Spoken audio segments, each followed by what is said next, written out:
Hey, Copperheads, welcome back. I am David J. Copper. Today on the Copper Campfire, we wish you a happy Valentine's Day. But we have a story that reminds us that the day doesn't always have a happy ending.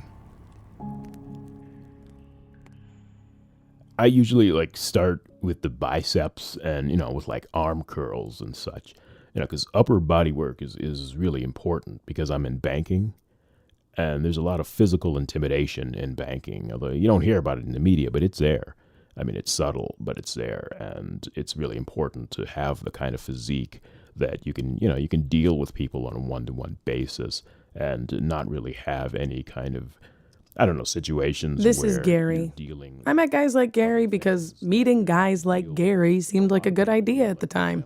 So I filled out a profile and let this parade of testosterone-fueled madness into my life, one troubled email at a time. Well, the main change in my life, what I'm saying, since I had opened my life up to Jesus, is that, I'm a different kind of an individual than I had been before. You know what I'm saying? Like, for example, I don't steal as much as I had been. I don't be disrespecting my bitches or nothing like that. You know what I'm saying? So I've been changing all kinds of situations. I also met Avery. With my life. I've met fat men, slender men, excessively muscled men with teardrop tattoos, men who love their mothers and hate the government, and men who misspell their last names.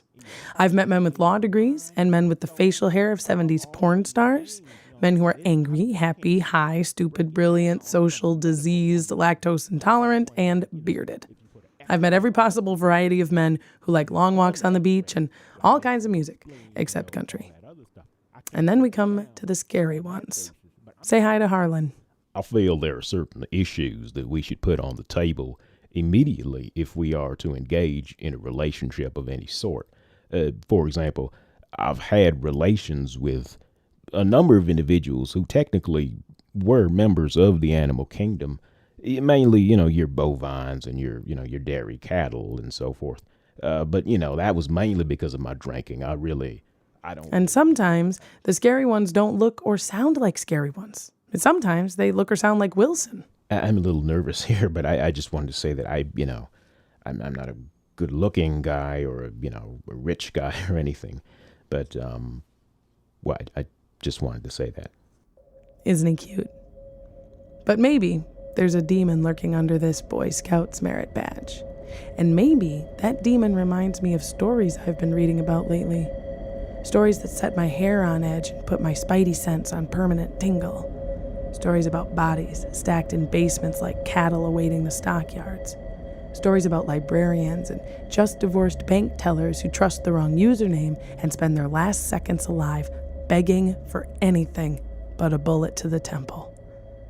So I bought a gun, because a girl can't be too careful these days. But we had dinner anyway, Wilson and I. We ate overpriced shrimp and traded tales of adolescent love gone amusingly awry. The Boy Scout found a way past my icy front gates and somehow draped that Midwestern charm around me like a shawl around a shivering kitten. He roped me into laughter and half-mumbled promises, defenseless, without armor, unafraid. But at my apartment, he had too many questions, and I could see the gears shifting under that eastern Iowa cowlick, scheming for a bigger payday, a plumper target. He wanted too much info, too many secrets. I didn't tell him about Harlan and that charming pat on the ass between dinner and the truck and tractor pull, or Gary's predatory leer, or how Avery called me baby one too many times. But those were heartaches from a different day, another song in this dizzying opera. And they had learned their lessons anyway. As for Wilson, I told him to stay away from that closet, but he just had to peep inside, had to steal a gaze at my secret mission, giving himself an eyeful he couldn't wipe away in 11 lifetimes. So before he could soak up the nightmare of 3 bloodied bodies at rest, before he could race to the police with the wildest story they've heard in ages, I had to put the Boy Scout down. And he let loose a squeal that sounded a lot like Harlan's, but louder and aimed at the nighttime sky instead of my pillow.